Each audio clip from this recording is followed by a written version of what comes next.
हमारा है binding energy से है। तो देखो भाई, लास्ट क्लास में हम आपको एक चीज डिस्कस कर रहे थे कि मास डिफेक्ट के बारे में हमने आपसे एक चीज डिस्कस की थी कि मास डिफेक्ट क्या होता है। तो मैंने आपको एक चीज बताई थी कि मास डिफेक्ट क्या होता है, कि जैसे अगर हम लोग ऑक्सीजन की बात करें या नाइट्रोजन की बात करें, तो उसके कंस्टिट्यूएंट्स, जैसे ऑक्सीजन की बात करते हैं तो ऑक्सीजन 16 मतलब oxygen atom is made up of 8 protons and 8 neutrons. तो जैसे अगर आप ऑक्सीजन का थियोरेटिकली मास निकालोगे तो थियोरेटिकल मास ज़्यादा आएगा ऑक्सीजन न्यूक्लियस का, और प्रैक्टिकली ऑक्सीजन न्यूक्लियस का मास कम आएगा। तो हमने आपको बताया था ये जो डिफरेंस होता है थियोरेटिकल मास और प्रैक्टिकल मास का, इस डिफरेंस को हम मास डिफेक्ट बोलते हैं। और ये हम कैसे निकालते हैं? हम लोग पहले थियोरेटिकली मास निकाल लेते हैं ऑक्सीजन न्यूक्लियस का, क्योंकि हमें मास ऑफ प्रोटॉन पता है और मास ऑफ न्यूट्रॉन पता है। फिर हम प्रैक्टिकली एक्सपेरिमेंटली मास निकाल सकते हैं ऑक्सीजन के एटम का, एटम के न्यूक्लियस का या एटम का मान सकते हो। फिर उन दोनों को हम सब्सट्रैक्ट करेंगे तो इससे हमारे पास जो डिफरेंस आएगा वो मास डिफेक्ट आ जाएगा। बट एक्चुअल में क्या होता है कि हमने ये बताया था आपको कि इसके बाद हम एक टर्म यूज करते हैं जिसका नाम होता है बाइंडिंग एनर्जी। अब ये बाइंडिंग एनर्जी क्या होता है? देखो बच्चों, होता क्या है, आज थोड़ी आवाज साफ आ रही होगी इस डिवाइस में भी, ठीक है। बाइंडिंग एनर्जी क्या होता है बच्चों? एक्चुअल में क्या होता है कि मैंने आपको बताया कि जब, जैसे मान लो हीलियम है, helium is made up of 2 protons and 2 neutrons. जब हीलियम 2 प्रोटॉन और 2 न्यूट्रॉन से मिलके फॉर्म हुआ होगा तो उन्होंने अपना कुछ मास लूज किया होगा, मास को रिड्यूस किया होगा, और उसका कुछ मास एनर्जी में कन्वर्ट हो गया होगा, वो एनर्जी रिलीज हो गई होगी। जितनी एनर्जी उसने रिलीज की, इसका मतलब उसने उतनी ही स्टेबिलिटी गेन की। एनर्जी रिलीज करना यहाँ अच्छी बात है, क्योंकि जितनी एनर्जी वो रिलीज करेगा उतना वो स्टेबल होगा। तो जब कोई भी न्यूक्लियर फॉर्म हुआ होगा, जैसे हीलियम न्यूक्लियस फॉर्म हुआ होगा, 2 प्रोटॉन्स 2 न्यूट्रॉन मिले होंगे, तो कुछ मास रिड्यूस हुआ होगा, और जो एनर्जी रिलीज होगी इस प्रोसेस में, इसे बाइंडिंग एनर्जी कहा जाता है। इवन उस टाइम पे जो एनर्जी रिलीज हुई होगी, अगर आपको तोड़ना है तो ठीक उतनी ही एनर्जी देनी पड़ेगी। जैसे मान लो ये फॉर्मेशन हुआ, let us take X amount of energy release हुई उस टाइम पर, बट अगर आपको तोड़ना है तो आपको सेम अमाउंट ऑफ एनर्जी देनी पड़ेगी। अगर आप प्रोटॉन प्रोटॉन न्यूट्रॉन न्यूट्रॉन को सेपरेट करना चाहते हो, तो ये एक तरीके से बाइंडिंग एनर्जी होती है। तो अगर आप इन शॉर्ट बाइंडिंग एनर्जी को समझना चाहो तो आप ये समझ सकते हो, किसी भी न्यूक्लियस को तोड़ने के लिए जो टोटल एनर्जी चाहिए उसे आप क्या कहोगे? Binding energy. किसी भी न्यूक्लियस को तोड़ने के लिए जो एनर्जी चाहिए उसे कहते हैं बाइंडिंग एनर्जी। तो बाइंडिंग एनर्जी का एक्सप्रेशन कहाँ से आया, कैसे आया, इससे हमें मतलब नहीं है। बट बाइंडिंग एनर्जी का एक्सप्रेशन ये होता है बच्चों की, binding energy is given by delta M C square. ये मास एनर्जी इक्वलेंस का फॉर्मूला होता है, ये आइंस्टाइन ने दिया था कि अगर मास कभी एनर्जी में कन्वर्ट होता है तो कितना मास कितनी एनर्जी में कन्वर्ट हो सकता है। तो ये जो मास है, यहाँ पर डेल्टा एम होता है मास डिफेक्ट, जो मास कन्वर्ट हुआ एनर्जी में। ये जो सी है वो स्पीड ऑफ लाइट है, यहाँ पर स्पीड ऑफ लाइट है। और ये जो ई बी है ये बाइंडिंग एनर्जी है, यहाँ पर बाइंडिंग एनर्जी। अब एक प्रॉब्लम है इस फॉर्मूले के साथ, जब ये फॉर्मूला आप लगाओगे तो आपके पास जो बाइंडिंग एनर्जी आएगी वो जूल में आएगी, अगर आप सारी चीज़ों को एसआई यूनिट में पुट करो। बट आमतौर पे जो बाइंडिंग एनर्जी है वो हम लोग मेगा इलेक्ट्रॉन वोल्ट, मतलब इलेक्ट्रॉन वोल्ट, एक्चुअली एनर्जी की 2 यूनिट बहुत चलती हैं, एक तो जूल और एक इलेक्ट्रॉन वोल्ट या mega electron volt, electron volt unit और चलती है। आप ये देख देख रहे होगे, जब से हम एटम चैप्टर पढ़ रहे हैं या फिर जब से हम फोटो इलेक्ट्रिक इफेक्ट चैप्टर पढ़ रहे हैं, तो हम इलेक्ट्रॉन वोल्ट यूज़ कर रहे हैं। क्योंकि जब हम लोग एटम न्यूक्लियाई वगैरह की स्टडी करते हैं, डीप स्टडी करते हैं, तो मोस्टली इलेक्ट्रॉन वोल्ट वाली यूनिट को यूज़ किया जाता है जूल के कंपैरिजन में। ऑल दो जूल ही स्टैंडर्ड यूनिट है, बट ये फॉर्मूला आप अप्लाई कर सकते हो। बट इसके साथ दिक्कत ये है कि आपके पास जो आंसर आएगा बाइंडिंग एनर्जी का वो आएगा जूल में, और एग्जामिनेशन में हमें इसकी कोई नीड नहीं होती, क्योंकि एग्जामिनेशन में नॉर्मली या कैलकुलेशन में हम लोग मेनली मेगा इलेक्ट्रॉन वोल्ट में आंसर निकालते हैं। तब अब क्वेश्चन ये आता है फिर क्या करें भाई, कैसे कैसे किया जाए। तो फॉर्मूला ये दिखाने का होता है, बट एक्चुअली लगाने का फॉर्मूला ये होता है कि बाइंडिंग मास डिफेक्ट निकालो, फिर उसको 931.5 से मल्टीप्लाई कर दो, मेगा इलेक्ट्रॉन वोल्ट में एनर्जी आ जाएगी। अब ये मेगा इलेक्ट्रॉन वोल्ट क्या होता है, आप लोगों ने इलेक्ट्रॉन वोल्ट तो सुन ही रखा है, ये एक एनर्जी की यूनिट होती है। बस मेगा मतलब कि 10⁶ किलो मेगा गीगा जो होता है प्रीफिक्स के हिसाब से। मेरी आवाज आ रही है बच्चों? Hello? Yes sir. Yes yes sir. Sir.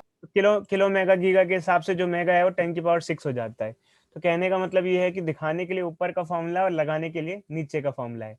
जैसे कि आप लोगों ने लास्ट क्वेश्चन में आपने मास डिफेक्ट मैंने निकलवाया था, मैंने आपको नाइट्रोजन का क्वेश्चन दिया था, तो मैंने आपसे कहा था कि भाई कैलकुलेशन करके मास डिफेक्ट निकालो। तो आपने क्या किया था, हमने आपको मास ऑफ न्यूट्रॉन दे रखा था, मास ऑफ 1 प्रोटॉन दे रखा था, और प्रैक्टिकल मास दे रखा था नाइट्रोजन का। तो आपने क्या किया कि सर थियोरेटिकल मास निकालेंगे, थियोरेटिकली अगर मास निकालोगे टोटल तो 8 प्रोटॉन है, सॉरी कितने प्रोटॉन है, 7 प्रोटॉन है।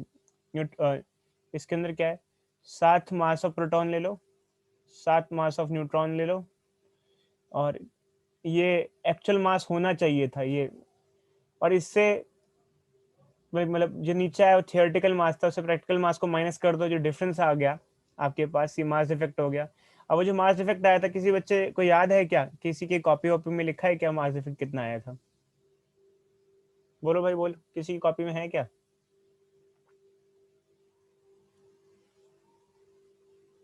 बोलो। सर 0.1076 कुछ आ रहा था। 1076 76। ऐसा कुछ आ रहा है।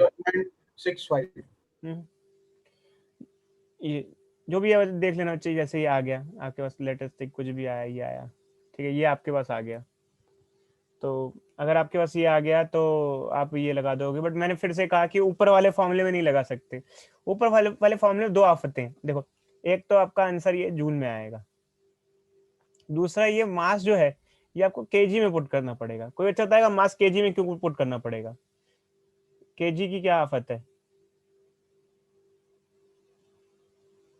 बोलो भाई बोलो, केजी का क्या प्रॉब्लम है?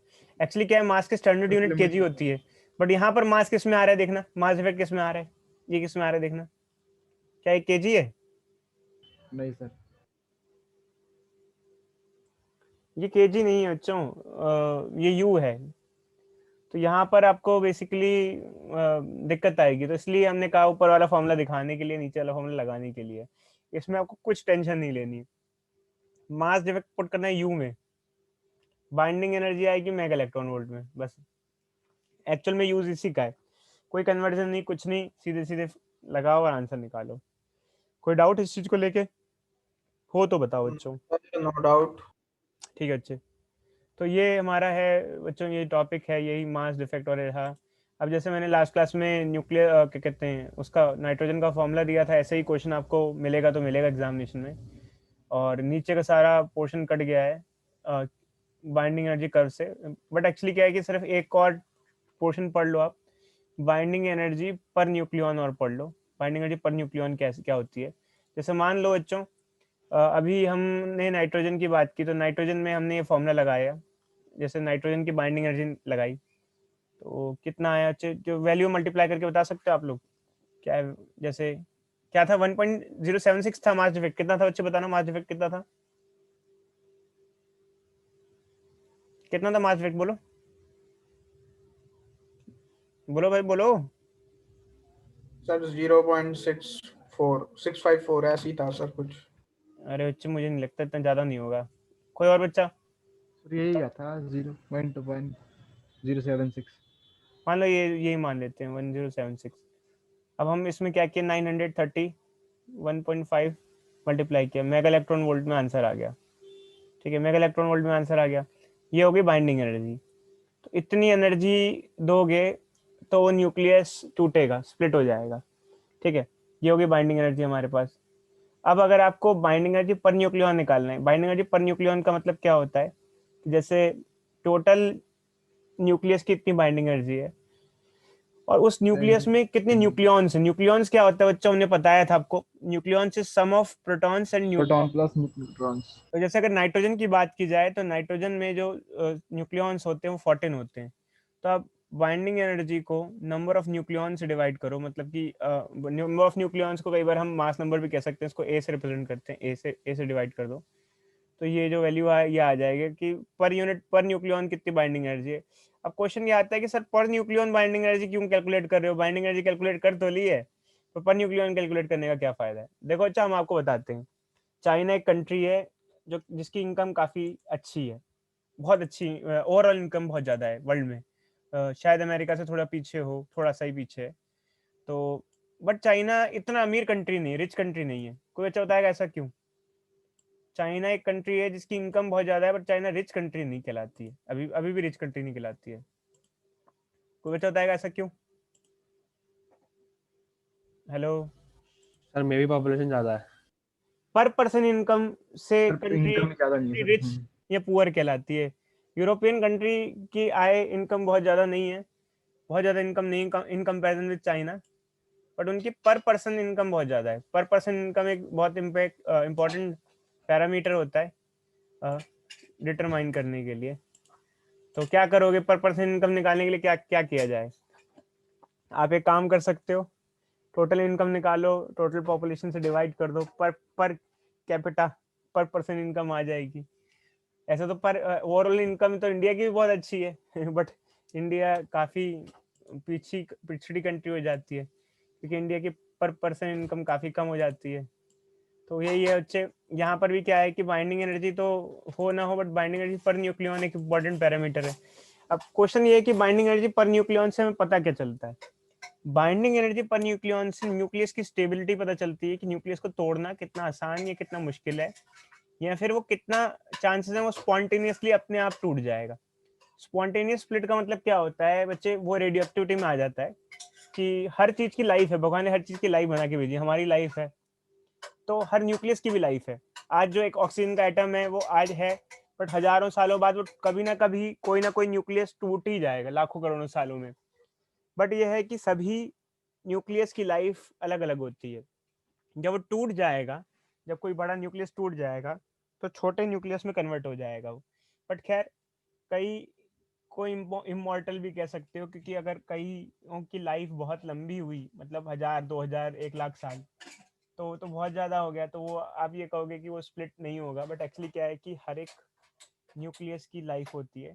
कई कई न्यूक्लियस अनस्टेबल होते हैं, रेडियो एक्टिव होते हैं, वो बहुत कम ही टाइम में टूट जाते हैं। जितना जितना हम पीरियोडिक टेबल में हायर एटम्स पे जाते हैं, जैसे यूरेनियम वगैरह साइड जाते हैं, और हायर पे जाते हैं, अननोन क्वाडियम 114 115 और ऊपर उस साइड जाते हैं, तो उस साइड तो ऐसे एलिमेंट्स हैं जो स्पॉन्टेनियस डिके हो जाते हैं, जो फॉर्म होते ही मिट जाते हैं। आपने पढ़ा होगा कि आगे जाते ही, जैसे हम आगे जाते हैं तो नेचुरली ऑकरिंग एलिमेंट्स नहीं होते हैं, 92 नॉर्मली नेचुरली ऑकरिंग होते हैं, उससे ऊपर को आपको बनाने के लिए लेबोरेटरी में बनाना पड़ता है। तो बच्चे कहते हैं सर हम तो नए नए एलिमेंट बना सकते हैं, बस प्रोटॉन और न्यूट्रॉन को तो ऐड करना है, कर दो प्रोटॉन और न्यूट्रॉन को ऐड, बनेगा तो सही, बट कुछ सेकंड में वो खुद ही डिके हो जाएगा, खुद ही टूट जाएगा। समझे या नहीं समझे। नया एलिमेंट आप फॉर्म कर सकते हो, बट नेचर ने इतनी इतनी सफिशिएंटली हमें कैपेबिलिटी नहीं दी कि हम उसको स्टेबल रख पाए। समझे नहीं समझे बच्चों। Hello hello hello hello hello hello hello hello, कोई है भैया। मतलब जैसे अभी तक जैसे आप कोई कहो कि sir number of proton neutron ही तो बढ़ाने हैं, तो हम न्यूक्लियर रिएक्शन करके हायर एटॉमिक नंबर का एलिमेंट बना लें, तो बना लो भाई बना लो, बन तो जाएगा, बट वो कितने सेकंड स्टेबल रहेगा ये हमें पता ही नहीं है। हो सकता है 1 सेकंड में पूरा डिके हो जाए स्पॉन्टेनियसली। तो बात सिर्फ यही आती है बच्चे कि आगे हायर में वो स्टेबल नहीं होते, क्योंकि उनकी एक्चुअली क्या है, बाइंडिंग एनर्जी पर न्यूक्लियॉन घट जाती है, मतलब उनके न्यूक्लियॉन्स की संख्या बहुत ज़्यादा होती है, मतलब प्रोटॉन्स और न्यूट्रॉन की संख्या बहुत ज़्यादा होती है, और उसके कंपैरिजन में उनकी बाइंडिंग एनर्जी ज़्यादा नहीं होती है। तो ये दिक्कत है, समझे या नहीं समझे बच्चों। Yes sir. बोलो। अब बच्चों वैसे तो देखो मोस्टली टॉपिक हट गया है, बट खैर मेरे को ये नहीं पता कि ये है या नहीं है, बट अब हम पीछे के टॉपिक पे, थोड़ा नीचे के टॉपिक पे जा रहे हैं, जो कि हमारा ये है, डीके विकेट हट गया, फिशन और फ्यूजन के टॉपिक पे जा रहे हैं बच्चों। फिशन और फ्यूजन के टॉपिक पे जा रहे हैं। खैर पता नहीं बच्चे, मैं एक बार चलो सोच के कंफर्म करके देख लूंगा। पहले देख लेता हूँ ये कटा या नहीं कटा, क्योंकि मुझे लगता है कि अगर आपको बाइंडिंग एनर्जी कब नहीं पढ़ाया गया तो फिशन फ्यूजन क्या करोगे, क्योंकि आपको बेसिक इन्फॉर्मेशन नहीं है अभी। देखते हैं, चलो देखते हैं क्या करूँ, समझ में नहीं आ रहा। चलो ठीक है आप बच्चे। ही एक बार चेक कर लो ना। नहीं अच्छे, चक्कर ये नहीं है, चक्कर ये है कि कितना समझ में आएगा, मेन बात तो ये है। उसमें उससे देखने से हमें पता नहीं लगा, आप लोगों को समझ में नहीं आएगा खैर ज़्यादा कुछ। तो सर थोड़ा सा वो पढ़ा दो ना बेस के लिए। बेस के लिए पढ़ा देते हैं बच्चे, क्या होता है, हाँ बस वही वही देख रहे हैं। देखो बच्चे, न्यूक्लियर फिशन क्या होता है बच्चे, जैसे हमारे आपने देखा होगा कि हम लोग यूरेनियम या न्यूक्लियर पावर प्लांट यूज़ करते हैं। तो होता क्या है कि जब जैसे यूरेनियम एक न्यूक्लियस है, जब टूटता है स्पॉन्टेनियसली या फिर उसको फोर्सफुली तोड़ते हैं, तो टूटने के बाद यूरेनियम कन्वर्ट होता है।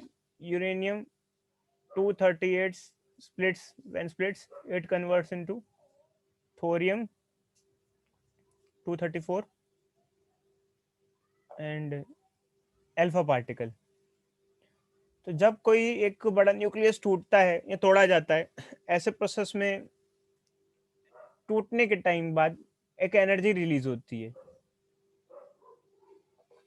और जैसे यूरेनियम जो स्प्लिट होता है, डिके होता है, टूटता है, तो एनर्जी रिलीज होती है। और इस एनर्जी का हम यूज़ कर सकते हैं for electricity generation purposes. Electricity generation के लिए हीट जो निकलती है, उससे हम लोग वाटर को गर्म करके स्टीम टरबाइन में, स्टीम पावर प्लांट में यूज़ कर सकते हैं। तो हम लोग अच्छे इसका वाइडली यूज़ करते हैं। व्हाट इज, अब दो प्रोसेस होते हैं मेनली न्यूक्लियर, एक होता है न्यूक्लियर फिशन, एक होता है न्यूक्लियर फ्यूजन। फिशन में क्या होता है कि जब यूरेनियम टूटता है और टूटने पे अमाउंट एनर्जी जनरेट होती है, उसे फिशन कहते हैं। तो डेफिनेशन पढ़ते हैं बच्चे सबसे पहले। The phenomena of splitting of heavy nuclear into smaller nuclear is known as nuclear fission. और एग्जांपल क्या है कि जब यूरेनियम जैसे टूटे या फिर उसको तोड़ा जाए, तो हम उसे फिशन कह सकते हैं। देखो बच्चे, कभी भी एक न्यूक्लियस है, अगर उसको स्प्लिट होने की बात करें तो उसको आर्टिफिशियली भी करा सकते हैं और नेचुरली भी हो सकता है। वो सब टॉपिक रेडियो एक्टिविटी में था, जो कि सिलेबस से काफ़ी हट गया है। रेडियो एक्टिविटी मतलब कि न्यूक्लियस का टूटना, न्यूक्लियस को तोड़ा जा सकता है आर्टिफिशियली और नेचुरली भी। तो एक दो टाइप की रेडियो एक्टिविटी होती है, एक होती है नेचुरल रेडियो एक्टिविटी, एक होती है आर्टिफिशियल रेडियो एक्टिविटी। अगर नेचुरली कोई न्यूक्लियस अनस्टेबल होकर टूट जा रहा है, उसकी लाइफ पूरी हो गई है, 1000 साल अगर उसकी लाइफ थी या 100 साल थी, जितनी भी, टूट के स्प्लिट हो जा रहा है, तो नेचुरल रेडियो एक्टिविटी कहलाती है। बट अगर आप फोर्सफुली उस पर कोई पार्टिकल या न्यूट्रॉन मार के उसको तोड़ रहे हो, तो उसे आर्टिफिशियल रेडियो एक्टिविटी कहते हैं। खैर, अगर देखा जाए तो न्यूक्लियर पावर प्लांट में नेचुरल रेडियो एक्टिविटी यूज़ नहीं करते, आर्टिफिशियली करते हैं, क्योंकि नेचुरल चीज़ों को कंट्रोल करना इम्पॉसिबल होता है, आर्टिफिशियल चीज़ों को कंट्रोल करना आसान होता है। तो आर्टिफिशियल चीज़ों को फिर भी हम कंट्रोल कर सकते हैं, नेचुरल चीज़ों को हम कंट्रोल नहीं कर सकते, हमारे हाथ में नहीं होता है। तो होता है क्या, कहानी क्या होती है इसके अंदर, यूरेनियम 235 हम लेते हैं, यूरेनियम के कई सारे आइसोटोप्स होते हैं, उसको उस पर रेडियोएक्टिविटी कराने के लिए, फिर तोड़ने के लिए फास्ट मूविंग न्यूट्रॉन्स पे बम्बार्ड करते हैं। जब वो टूटता है तो उस पर 3 न्यूट्रॉन्स निकलते हैं, जब वो स्प्लिट होता है तो उससे 3 न्यूट्रॉन एक्स्ट्रा निकलते हैं। अब 3 न्यूट्रॉन निकलते हैं, एक बार हमने इसे इनिशिएट किया, बस एक न्यूट्रॉन को एक पे मारा, एक सैंपल के अंदर जहां हमारा न्यूक्लियर फ्यूल होता है, उसके अंदर एक यूरेनियम नहीं होता, एक से ज़्यादा यूरेनियम न्यूक्लियस होते हैं। तो अब इससे जो 3 न्यूट्रॉन निकले, अब हमें आगे कुछ नहीं करना, वो बाकी काम वो 3 न्यूट्रॉन करेंगे। वो 3 न्यूट्रॉन क्या करेंगे, 3 अलग अलग यूरेनियम न्यूक्लियस के पास जाकर टकराएंगे, और फिर वो 3-3 का हिसाब बढ़ता रहेगा और चेन रिएक्शन हो जाएगा। जैसे आपने मूवी देखी होगी जय हो, याद आ रहा है बच्चे? 3 लोगों की मदद करो। Hello? Yes sir, thank you yes नहीं सर, बोलना। थैंक यू मत बोलो। हाँ अच्छे। तो एक्चुअली क्या है कि चेन रिएक्शन हो जाता है, हमें बस इनिशिएट करना है, स्टार्ट करना है, इनिशिएट करना है और कंट्रोल करना है, इनिशिएट करना है एंड कंट्रोल करना है। जैसे जैसे आमतौर पे हम आग लगाते हैं, गर्मियों में सिकाई उकाई करते हैं, सर्दियों में सॉरी, तो इनिशिएट करते हैं, आग लगाते हैं, फिर आग बढ़ जाती है तो उसके कंट्रोल वगैरह करने की कोशिश करते हैं, जब लकड़ी वकड़ी पे आग लगा के हाथ सेक रहे होते हैं। तो से यहाँ पे भी सेम प्रोसेस है कि स्टार्टिंग में सैंपल है हमारे पास। सैंपल क्या होता है, अच्छे वीडियो में देखोगे तो पता चलेगा, ऐसे कहीं कोई बुक में नहीं पता चलेगा, जब तक बहुत डीपली न्यूक्लियर पावर प्लांट्स की वीडियो नहीं देखोगे। तो तो एक न्यूट्रॉन को हिट कराते हैं यूरेनियम न्यूक्लियस पे, न्यूक्लियर रिएक्शन होता है, यूरेनियम टूटता है, 3 न्यूट्रॉन उससे निकलते हैं, 3 न्यूट्रॉन 3 अलग अलग यूरेनियम से टकराते हैं, फिर 3 ऐसे करके एक चेन रिएक्शन प्रोड्यूस होता है। बट ये एक प्रॉब्लम है कि इस चेन रिएक्शन को आगे जाके कंट्रोल करना पड़ता है, क्योंकि इनिशिएट करना है तो आपको प्लांट चलाना है, बट एक लिमिट बाद चेन रिएक्शन में बहुत ज़्यादा रिएक्शन बढ़ने लग जाता है, तो हमें कंट्रोल करना पड़ता है, क्योंकि अगर चेन रिएक्शन अनकंट्रोल्ड हो गया तो एक्सप्लोजन हो जाता है और फिर वो न्यूक्लियर बम बन जाता है। तो न्यूक्लियर बम एक एग्जाम्पल होता है अनकंट्रोल्ड न्यूक्लियर चेन रिएक्शन का। Nuclear bomb uncontrolled chain reaction का एग्जाम्पल होता है। अगर आप उसको विज्ञान में अच्छे पर्पसेस से यूज़ करना चाहते हो तो उसे कंट्रोल करके रखो, और अगर आप उसे बैड पर्पस से यूज़ करना चाहते हो तो उसका अनकंट्रोल छोड़ दो, वो ब्लास्ट कर देगा। तो ऐसा हुआ है बच्चों, यूक्रेन वगैरह में साइनोबिल नाम का एक वो था जगह पर, वहाँ ब्लास्ट हो गया था, बहुत बुरी हालत हुई थी। और चेर्नोबाइल। हाँ, चर्नोबाइल कहते हैं, फिर क्या उसे कोई और प्रोनाउंसिएशन भी बुला सकते हो आप। तो उसकी एक मूवी वगैरह भी बनी हुई है, या वेब सीरीज वगैरह भी है शायद, ऐसा वेब कुछ। सीरीज बनी हुई सर। हाँ वेब सीरीज भी है, मूवी भी है। तो वहाँ पर अच्छे क्या हुआ था कि मतलब ज़्यादा पढ़े लिखे लोग शायद नहीं थे, या फिर यंगस्टर्स थे, या क्या थे, कौन सा माल रहा था उसको ध्यान में नहीं दिया गया, तो कुछ कांड हो गया। एक्चुअली क्या है कि न्यूक्लियर एनर्जी थोड़ी सी डिजास्टर्स भी होती है, क्योंकि इससे गामा रेडिएशंस निकलते हैं। गामा रेज जो होती हैं वो काफ़ी हार्मफुल होती है, हमारी बॉडी के लिए कैंसर कॉज कर सकती हैं। तो यही प्रॉब्लम थी कि रेडिएशन हमारे लिए इस तरीके के, मतलब जो न्यूक्लियर रिएक्शन से रेडिएशन निकलते हैं, मतलब जब एक न्यूक्लियस टूटता है तो उससे बहुत सारे पार्टिकल्स निकलते हैं, साथ में हार्मफुल रेडिएशंस भी निकलते हैं। तो उस एरिया को बहुत सालों तक बंद रखा, और आज भी उस एरिया में कोई जाता नहीं है। उल्टा उस एरिया के आसपास एक वॉल खड़ी करनी पड़ गई और पूरा एरिया अबेंडन करना पड़ गया, बहुत लाखों किलोमीटर का एरिया, मतलब बहुत सारा एरिया, क्योंकि रेडियो एक्टिविटी से डीएनए तक डिस्ट्रॉय हो जाता है और पुश्तें भी अजीब अजीब सी पैदा होती हैं। क्या आपको ये मालूम है ये सब चीज़ें? डीएनए डिस्ट्रॉय हो जाता है गामा रेज रेडिएशन वगैरह पड़ने से, और जो आगे की पुश्तें हैं वो भी थोड़ी अजीब अजीब सी पैदा होती हैं। जापान में भी ऐसा ही हुआ होगा, आपने पढ़ा होगा ये सब। तो यस सर। तो वहाँ पे बच्चे बिल्कुल छोड़ रखा है उस जगह को, आज तक छोड़ रखा है। तो साल हो चुके हैं, काफ़ी साल हो गए हैं, काफ़ी ज़्यादा साल हो गए हैं, बट अभी भी वो एरिया बिल्कुल वैकेंट है, मतलब खाली है बिल्कुल। और वो पूरा शहर क्या, वो पूरा जो काफ़ी एक लार्ज अमाउंट ऑफ एरिया, वहाँ की सारी लोगों को सेटल कराया गया दूसरी जगह पर। तो इंडिया में भी ऐसे इस चीज़ों को लेके बहुत इशू उठते हैं जहाँ पे न्यूक्लियर पावर प्लांट बनते हैं। तो चेन रिएक्शन काफ़ी ज़रूरी है, और जैसे ये रिएक्शन चल रहा है, चेन इसकी बन रही है, एक टाइम बाद हमें इस चेन को बैलेंस करना पड़ जाता है कि अब हम चेन रिएक्शन को और नहीं बढ़ने दे सकते। बैलेंस कैसे करें भाई? यहाँ से 1 से 3, 3 से 9 ऐसे चेन रिएक्शन चल रहा है पावर की फॉर्म में, 27 का 51 ऐसे करके चेन रिएक्शन चल रहा है। तो अब क्या हो कि अगर हमारे हाथ से ना निकले, एक सर्टेन लिमिट पे हमको है कि इतने ही इलेक्ट्रॉन्स, इतने ही न्यूट्रॉन्स रहें, वो इतने ही न्यूक्लियस से टकराएं, फिर इतना ही रहे। अब हम रिएक्शन को और नहीं बढ़ने देना चाहते। जैसे मान लो कि और रिएक्शन बढ़ने के चांस है, तो हम एक्स्ट्रा न्यूट्रॉन्स को एब्जॉर्ब करा सकते हैं। जैसे मान लो सिस्टम में, लेट अस टेक एक एग्जांपल ले रहे हैं हम, जैसे हम चाहते हैं कि 1000 न्यूट्रॉन्स रहे, और जब वो टकराएं तो हम बाद में भी 1000 ही रहे। तो ऐसा 1000 न्यूट्रॉन टकराएंगे तो 3000 निकलेंगे, फिर वो 3000 टकराएंगे तो ऐसे रिएक्शन बढ़ने लगेगा। तो हमें क्या करना पड़ेगा कि 1000 है, अब 3000 निकले, तो बाकी जो 2000 थे उनको वेस्ट करा दो, एब्जॉर्ब करा दो, इधर उधर कर दो न्यूट्रॉन्स को, और बाकी 1000 को रखो। फिर वो 1000 टकराएंगे, 1000 टकराएंगे, 3000 होंगे। मतलब कैसे भी करके जो एक्स्ट्रा न्यूट्रॉन्स हैं उनको कोलाइड मत होने दो यूरेनियम से, क्योंकि अगर एक्स्ट्रा न्यूट्रॉन्स का कॉलिजन अगर यूरेनियम से हुआ तो क्या होगा कि चेन रिएक्शन बढ़ता जाएगा और एक्सप्लोजन हो सकता है। तो किसी भी चेन रिएक्शन को बैलेंस करने के लिए हमारे पास 2 तरीके होते हैं अच्छे यहाँ पर, मॉडरेटर और कंट्रोल रॉड्स। और जिसमें से जो कंट्रोल रॉड्स होती हैं ये काम करती हैं एक्स्ट्रा न्यूट्रॉन्स को एब्जॉर्ब करने का। वो कैडमियम से बनी हुई होती है, कैडमियम एक एलिमेंट है। तो कैसे एब्जॉर्प्शन होता है वगैरह ये सब बच्चे हमारे सिलेबस में नहीं है, और यहाँ वीडियो वगैरह देखोगे तो समझ में आएगा, 3D वीडियो, एनिमेटेड वीडियोस, तब आपको जाके समझ में आएगा कि क्या प्रोसेस होता है, कैसे होता है, कैसे न्यूट्रॉन्स एब्जॉर्ब होते हैं एक्स्ट्रा। बाकी मॉडरेटर का काम क्या होता है ये बताते हैं।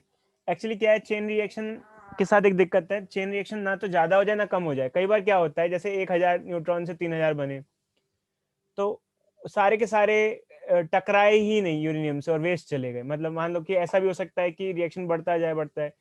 कई बार ऐसा होता है कि नहीं नहीं न्यूट्रॉन टकराते नहीं है, जरूरी थोड़ी है जैसे हमने कहा 1 से 3 हो गए, 3 से 7, ऐसा जरूरी नहीं होता यार। न्यूट्रॉन निकला जरूरी है यूरेनियम से टकराया, वो इधर उधर टैंक के अंदर जहाँ रिएक्शन चल रहे हैं, जिस जगह रिएक्शन चल रहा है, हो सकता है उनमें से न्यूट्रॉन वेस्ट हो जाए, उधर उधर चले जाएं और बहुत फास्ट चलने के चक्कर में टकरा प्रॉपर कॉलिजन ना हो पाए। कुछ भी कारण हो सकते हैं इसकी वजह से। तो एक्चुअली क्या है कि मॉडरेटर भी लगा इसमें होता है। मॉडरेटर बेसिकली हैवी वाटर होता है और वो फास्ट मूविंग इलेक्ट्रॉन को स्लो डाउन करता है ताकि वो जो इलेक्ट्रॉन से हम टकराएं और रिएक्शन ऐसा ना बुझ जाए, कम हो जाए। तो वो हमें बढ़ाने के लिए भी रखना होता है और घटाने के लिए भी साधन रखना होता है। अब कैसे क्या कहानी होती है अच्छी, ये सब कुछ वैसे पहले ना हमारे सिलेबस में पहले ना बाद में था। ये सब कॉलेज में पढ़ने को मिलेगा आपको आगे जब जाओगे तो ये कहानी कॉलेज वगैरह में आएगी। तो ये अच्छे पूरा न्यूक्लियर पावर प्लांट या न्यूक्लियर फिशन की कहानी है। इसके बाद न्यूक्लियर फ्यूजन है। न्यूक्लियर फ्यूजन क्या होता है बच्चों? न्यूक्लियर फ्यूजन न्यूक्लियर फिशन का उल्टा होता है। न्यूक्लियर फ्यूजन में जैसे छोटे छोटे न्यूक्लियस मिलके कंबाइन होते हैं, छोटे छोटे कंबाइन होके एक बड़ा न्यूक्लियस फॉर्म करते हैं। जैसे हाइड्रोजन हाइड्रोजन मिलके अगर हीलियम की फॉर्मेशन करें तो न्यूक्लियर फ्यूजन होता है। इसमें भी large amount of energy release होती है। सन के अंदर न्यूक्लियर फ्यूजन चल रहा है इस टाइम पर। जो भी स्टार्स हैं उनके अंदर न्यूक्लियर फ्यूजन चलता है मेनली, जिसमें 2 लाइटर न्यूक्लियस मिलके एक हैवी न्यूक्लियस बनाते हैं और न्यूक्लियर फ्यूजन होता है। उसमें बहुत enormous amount of energy release होती है। बट ये कंपैरेटिवली सेफ है फिशन के कंपैरिजन में। इसके अंदर हार्मफुल रेडिएशन एमिट नहीं होती है। बट ये है कि इसको अर्थ पे प्रैक्टिकली करना भी इम्पॉसिबल है। हो सकता है कुछ टाइम में इतने पैसे स्पेंड होने रिसर्च पे, कुछ टाइम में ऐसा हो कि न्यूक्लियर फ्यूजन पॉसिबल हो पाए। जिस दिन अगर न्यूक्लियर फ्यूजन पॉसिबल हो पाया तो आपको कोल और पेट्रोलियम सब खत्म हो जाएगा, उसका यूज बिल्कुल 100% खत्म हो जाएगा। उसी दिन से इलेक्ट्रिकल चीजें ही आ जाएंगी सारी, क्योंकि न्यूक्लियर फ्यूजन जो है काफी सस्ता पड़ सकता है अगर टेक्नोलॉजी सही यूज की जाए और उसमें ज़्यादा enormous amount of energy release होती है। पर न्यूक्लियर फ्यूजन के साथ कुछ दिक्कतें ऐसी हैं कि उसको कैरी आउट कराना काफ़ी डिफिकल्ट होता है, क्योंकि अगर आप हाइड्रोजन हाइड्रोजन से हीलियम बना रहे हो तो उसके प्रोटॉन प्रोटॉन्स को मिक्स कर रहे हो, जो कि प्रोटॉन प्रोटॉन एक दूसरे को रिपेल करते हैं, वो कभी पास नहीं आ पाएंगे। मतलब उनको कंबाइन करना काफ़ी मुश्किल होता है। वो हाई टेम्परेचर प्रेशर पे ऐसा कुछ एनवायरनमेंट मेंटेन करना पड़ता है, जो कि काफ़ी डिफिकल्ट टास्क है इसके लिए। तो न्यूक्लियर फ्यूजन वैसे फ्यूचर की एनर्जी है। जिस टाइम न्यूक्लियर फ्यूजन पॉसिबल होगा आपको एक आर्टिफिशियल सन देखने को मिलेगा। आर्टिफिशियल सन एक कॉन्सेप्ट है जो कि डेवलप किया जा रहा है। टाइम हुआ? हेलो।